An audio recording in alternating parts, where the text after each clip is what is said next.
si è abbattuto anche sul veneziano, colpendo ancora una volta la riviera del Brenta, già segnata dal tornado del 2015, danni ingenti, e si torna a parlare di ristori. Dopo il bellunese, stato di emergenza esteso in queste ore dal presidente del Veneto Zaia anche alle altre zone del veneziano e del Veneto colpite dalle violente grandinate, in primis la riviera del Brenta. Impianto chiuso per ripristino, le attività in fattoria sono sospese. Sono alcuni dei messaggi apparsi all'esterno di varie aziende agricole danneggiate dopo l'ondata di maltempo. La separazione delle carriere è necessaria, a dirlo in accordo col presidente nazionale il presidente della Camera Penale di Venezia, Renzo Fogliata. Sarà un altro sabato da bollino rosso sull'autostrada A4 Venezia-Trieste, possibili code e rallentamenti soprattutto ai caselli del mare. Domenica bollino giallo. La scomparsa del giornalista e sceneggiatore Andrea Purgatori, presidente delle giornate degli autori, è stato un fulmine a ciel sereno in laguna. Il cordoglio della Biennale di Venezia e del direttore del Festival Barbera. 20.000 cozze gratinate al forno per stabilire un record da Guinness, una tavolata di 200 metri, 420 volontari coinvolti. Il sogno del gruppo Bevanda Malamocco sta per diventare realtà. Buonasera, ben ritrovati, eccoci in diretta con l'edizione di Venezia dei telegiornali di Antenna 3. Con il maltempo dunque che anche nel veneziano si è nuovamente abbattuto, colpendo per l'ennesima volta la riviera del Brenta, già segnata, lo ricorderete, dal tornado del 2015. Un disastro, palline da tennis sempre più grandi. Auto distrutte, tetti, finestre, i cappotti degli edifici, pannelli fotovoltaici. Il maltempo, una commistione micidiale di vento e grandine, ha colpito ancora una volta la riviera del Brenta. Strappi, Aniga, Camponogara, Campolongo, Fiesso d'Artico, Fossò, Chioggia.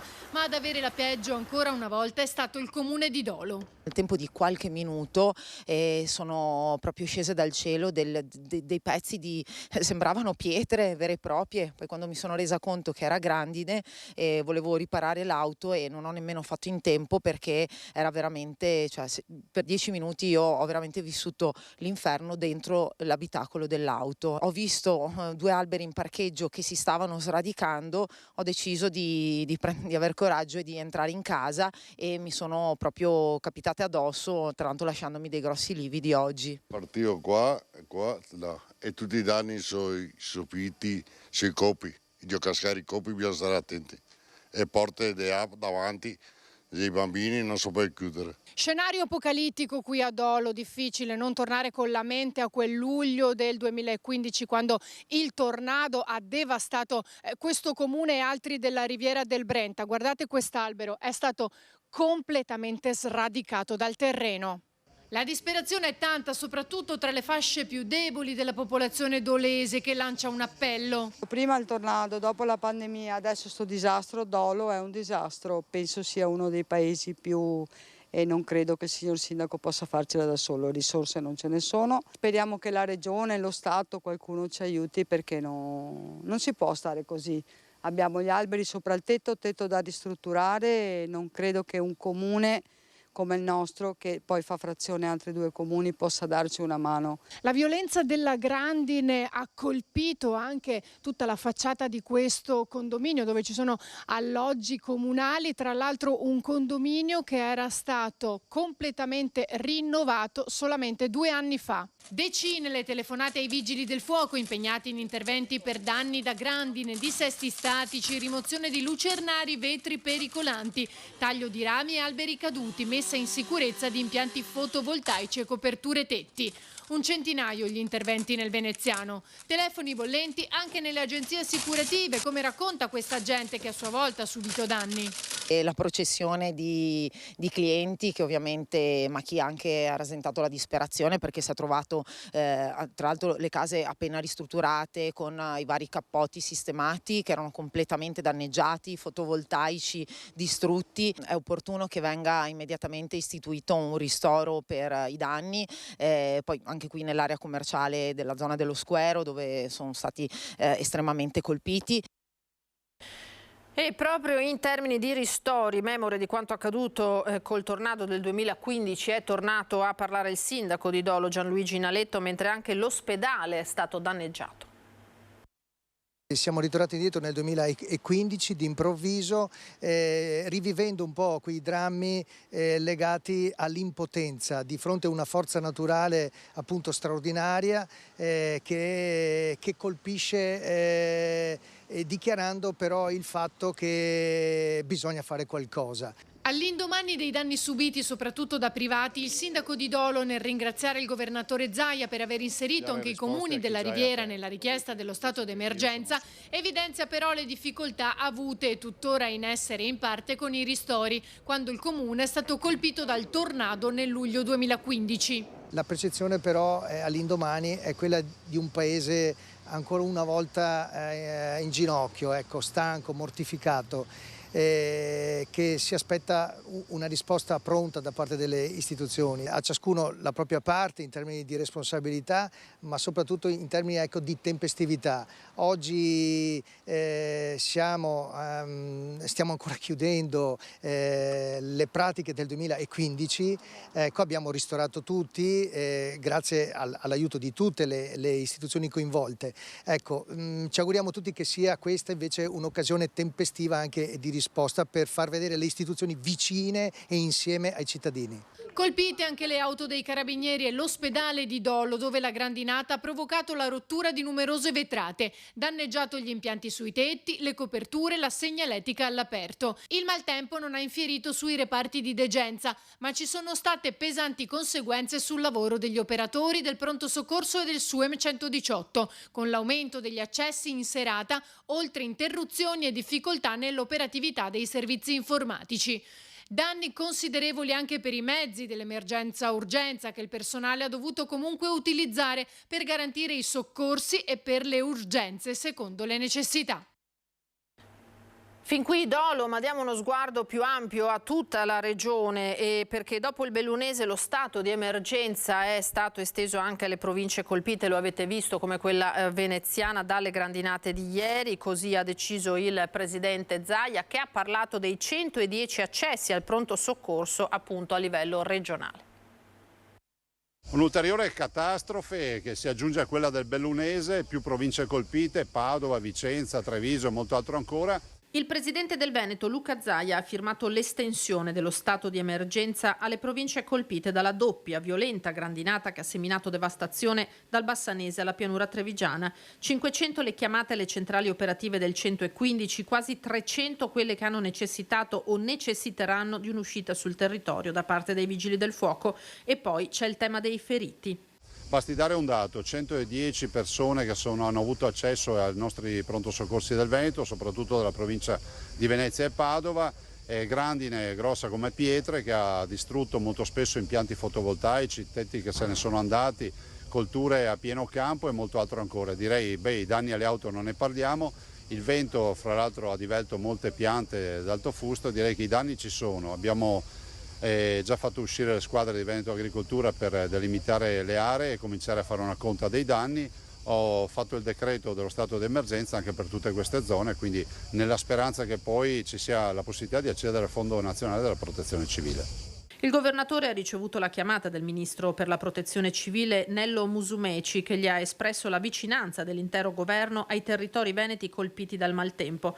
E proprio all'esecutivo il segretario regionale del Partito Democratico, il senatore Andrea Martella, chiede di avviare la procedura per la dichiarazione di stato di calamità che includa, oltre ai danni causati dalla grandine, quelli provocati dal maltempo nel porto gruarese e in Cadore. E allora andiamo a sentire quelli che sono stati a livello regionale i danni all'agricoltura. Impianto chiuso per ripristino. Le attività in fattoria sono sospese, sono alcuni dei messaggi apparsi all'esterno di aziende agricole in diverse zone della regione, dopo l'ondata di maltempo di ieri pomeriggio. Chicchi di grandine grandi come palline da tennis che hanno provocato danni ingenti a colture e strutture, dalla riviera del Brenta a Bassano del Grappa, dalle Prealpi alla pianura trevigiana, dal Garda fino all'Alta Padovana. Il giorno dopo la devastazione è tempo di sopralluoghi da parte dei tecnici per valutare la situazione e fare una prima sommaria stima delle conseguenze, anche se bisognerà attendere qualche giorno per una fotografia più completa.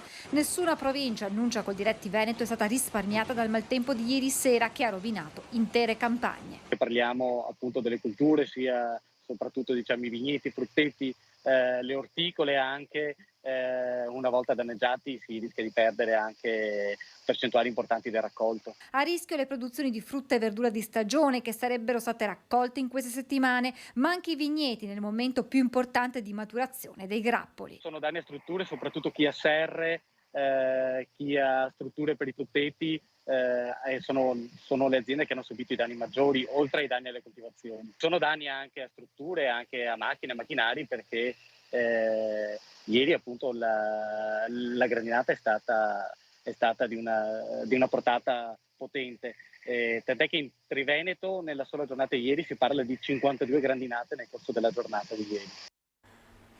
E la Protezione Civile del Veneto, attenzione, ma anche quella del Comune di Venezia, ha comunicato che da stasera e fino a sabato saranno possibili temporali anche associati a fenomeni intensi, rovesci, forti raffiche di vento e grandinate, quindi ancora attenzione. Ci fermiamo per qualche istante, torniamo tra poco.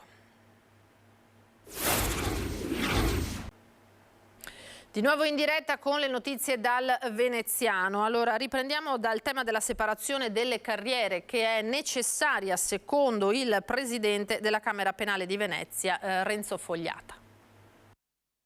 Sulla stessa linea del presidente delle Camere Penali italiane Cagliazza, anche il presidente della Camera veneziana ritiene necessaria la separazione delle carriere in magistratura, una battaglia che dura da decenni. È una necessità per la realizzazione costituzionale dei principi del giusto processo, quindi del giudice terzo imparziale, appunto quindi indipendente come dice lei, lontano dalle parti, e della parità delle parti di accusa e difesa, quindi assolutamente necessaria per la struttura del processo accusatorio vigente in Italia. Un provvedimento necessario per garantire l'indipendenza della magistratura dagli organi di governo, ma soprattutto quella del giudice, dal pubblico ministero, anche nell'ottica di una sentenza più equa. Immagini il caso in cui il giudice e il pubblico ministero, entrambi i magistrati, quindi appartenenti alla stessa carriera, con gli stessi meccanismi di avanzamento di carriera, con gli stessi organismi che giudicano la loro progressione di carriera, si trovano in una situazione, ad esempio, per cui il pubblico ministero più anziano e autorevole abbia voce in capitolo in un consiglio giudiziario o in altra sede in relazione alla carriera del giudice nel processo che stanno celebrando, e quindi che ci sia la possibilità di influenza di una parte sul giudice, cosa che non può essere per l'avvocato, che l'avvocato è un estraneo, mentre il pubblico ministero fa parte della stessa carriera del giudice.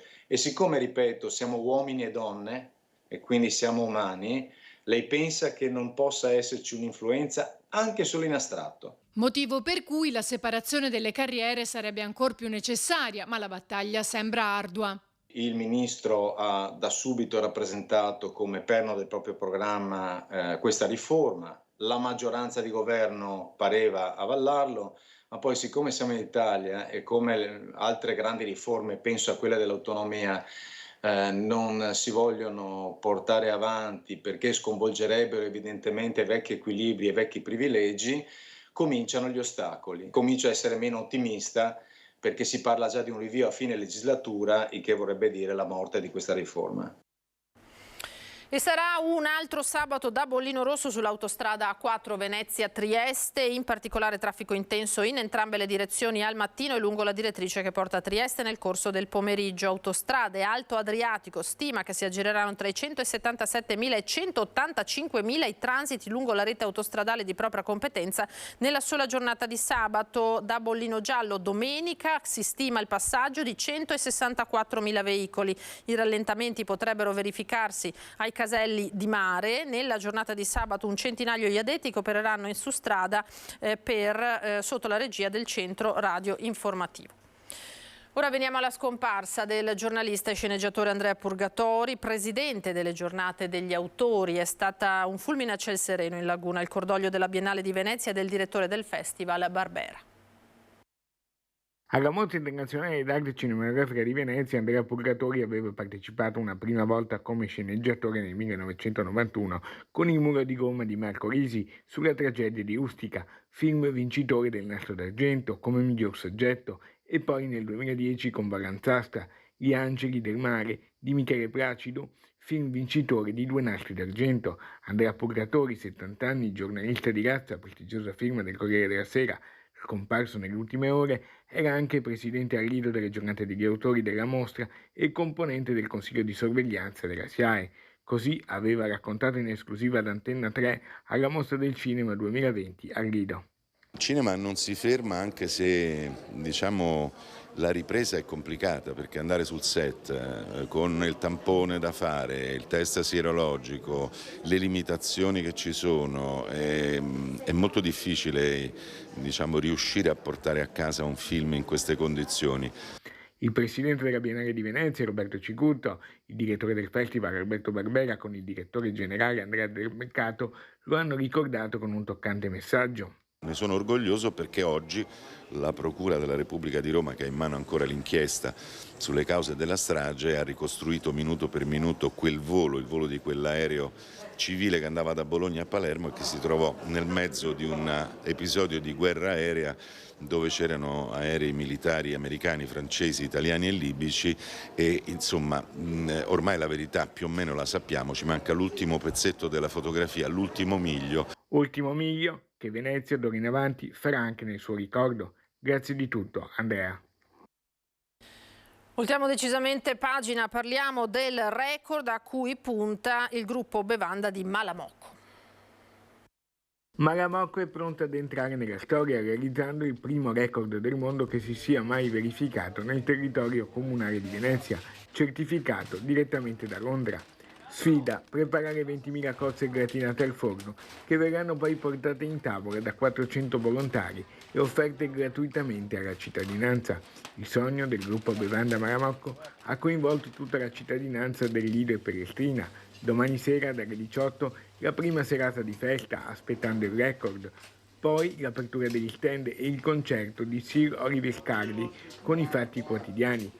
Sabato la notte del record in attesa del verdetto di Londra. Mi trovo nell'antico borgo medievale di Malamocco al Lido di Venezia, dove da mesi c'è gran fermento ed attesa per la conquista di un record del mondo. Produzione, cottura e distribuzione gratuita di cozze gratinate. Questi morbidi e gustosi molluschi che a Venezia chiamiamo peocci. Verranno allestiti nel Rio Terrà di Malamocco 100 tavoli della lunghezza di 2 metri ciascuno, dove saranno esposte 400 teglie da forno, comunemente denominate leccarde, sulle quali verranno collocate in ciascuna di esse 50 cozze gratinate, per un totale di 20.000 cozze, il 22 luglio all'ora del tramonto.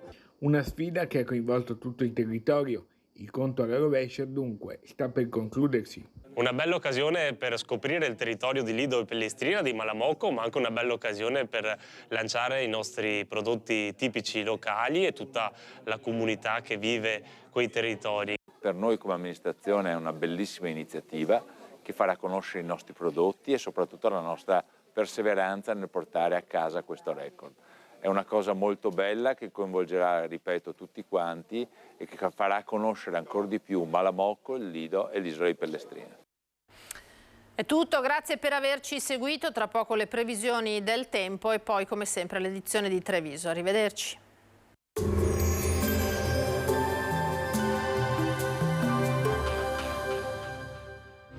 Silea Legnami, le migliori soluzioni personalizzate per la vostra casa e giardino. Benvenuti al meteo. L'anticiclone si indebolisce, la pressione cala bruscamente sul nostro territorio, pertanto la giornata di venerdì 21 luglio sarà instabile, ma vediamo insieme il dettaglio. Sul Veneto tempo variabile con spazi di sereno alternati ad annuvolamenti irregolari. Saranno probabili fasi di precipitazioni a tratti anche intense. Temperature con contenute variazioni di carattere locale, minime tra 16 e 22 gradi, massime tra 28 e 33 all'incirca. Ci spostiamo ora sul Friuli Venezia e Giulia. Anche in questo caso poche novità, avremo una nuvolosità variabile, rovesci sparsi e temporali a più riprese alternati a schiarite, ma con maggiore probabilità nel pomeriggio sera. Temperature minime tra 16 e 24 gradi, massime sui 30-32 gradi. Infine diamo uno sguardo alla situazione del Trentino Alto Adige, dove il sole apparirà solo a tratti e in giornata saranno probabili rovesci e temporali abbastanza diffusi. Temperature minime intorno ai 17-19 gradi, massime sui 31 all'incirca. Dal meteo per ora è tutto, vi auguro come sempre un buon proseguimento in nostra compagnia.